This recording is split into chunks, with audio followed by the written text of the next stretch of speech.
Hi friends, welcome back to the quarantine vlog. Today we are going to be stripping the kitchen table.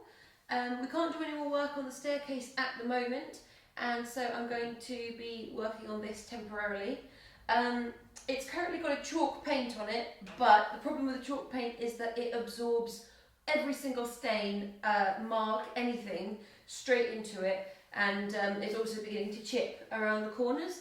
So I'm going to strip the top and hopefully reveal that nice oak or pine, I'm not sure which it is, finish underneath. The tools that I'm going to be using for the first part of this are paint stripper, wire wool, paintbrush, wallpaper scraper and some safety gloves. Alright, let's go on with it.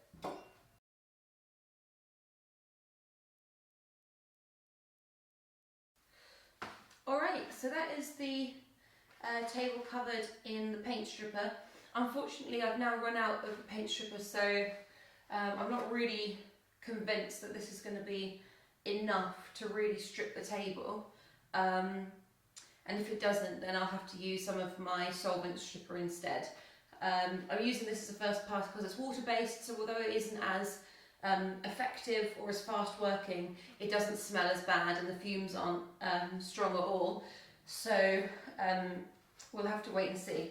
So now I'm going to leave this to sit for a couple of hours and then we shall see how it's done. Time goes by so slowly. Time goes by so slowly. Okay, so many hours later, and let's see how it did.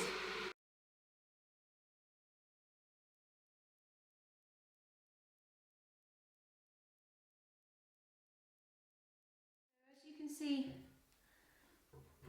it has worked. It is lifting, and the texture has gone very tacky. I don't know if you can see that, but it's gone sort of, yeah, like glue or chewing gum or something. But the stickiness isn't really lifting off. So I'm wondering whether it's dried too much, in which case I'm going to add a little bit of hot water to the top and hopefully that helps lift the finish.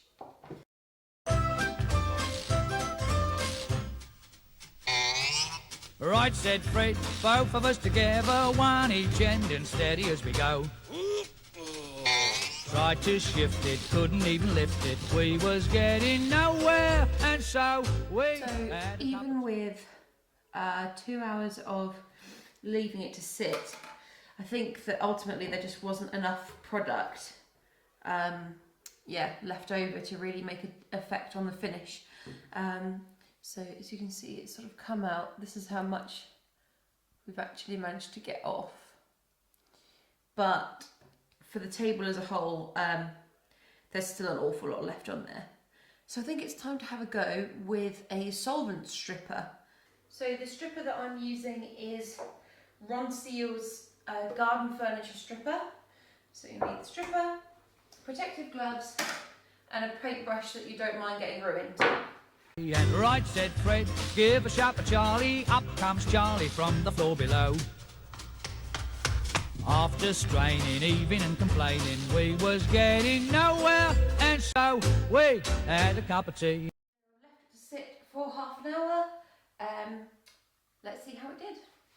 Charlie had a think and he thought we ought to take off all the handles and the things what held the candles, but it did no good. Well, I never thought it would. All right, said Fred, have to take the feet off to get them feet off, wouldn't take a mo.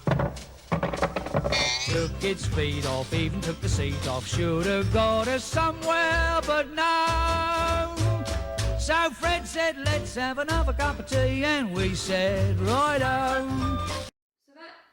Is an entirely different product from the original stripper, and I'm really impressed with it. I don't really know why I bothered with the water-based stuff, really. If you're going to do a project like this, take the time. They are rarer, but find yourself a solvent stripper would be my advice. But as you can see, there is still some finish left, so let's go with the second pass. All right, said Fred, have to take the door off, need more space to shift the so-and-so. Had bad twinges, taking off the hinges, and it got us nowhere. And so we had a cup of tea, and right said Fred, have to take the wall down, that there wall is gonna have to go.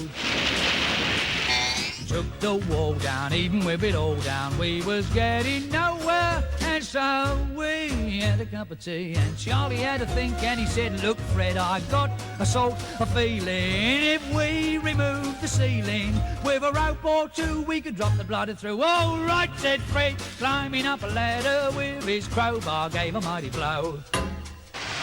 Was he in trouble? Half a ton of rubble landed on the top of his dome. So Charlie and me had another cup of tea, and then we went home. Well, I am super delighted with how this has come out. It looks lovely, the wood is beautiful. So now the next stage is to sand the edges.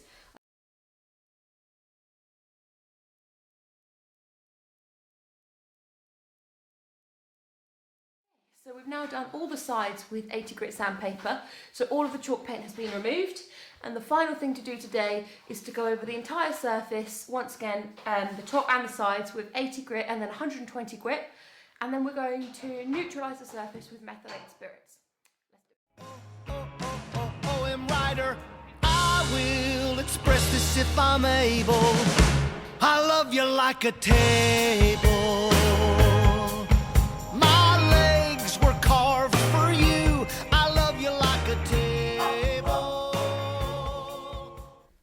So one of the things that has been highlighted by the first pass of the sanding is how uneven the tabletop is. All the areas that are showing up now as white are lower in the table than the areas which are coming up as orange. So I think what I'm going to do is, for tonight, I'm going to take pride in my work, be really pleased with how much I've achieved today, neutralise the surface with some methylated spirits to get it back to a neutral pH, and then leave it overnight and pick up the sanding in the morning when I'll make it even then. Methylated spirits helps to bring the very alkali surface created by the solvent back to a neutral pH of 7. So I'm just going to wipe that down as the final thing to do today. But there's one more thing that I'd like to say before wrapping up tonight's vlog, and that is that if I can do it, you can do it. I hope that these vlogs are helping you to feel inspired and motivated to take on your own projects. And I really want to point out that I don't have any special knowledge or training. I'm just giving it a go, and I encourage you to do the same. Until tomorrow, thanks, bye. I love you like a table.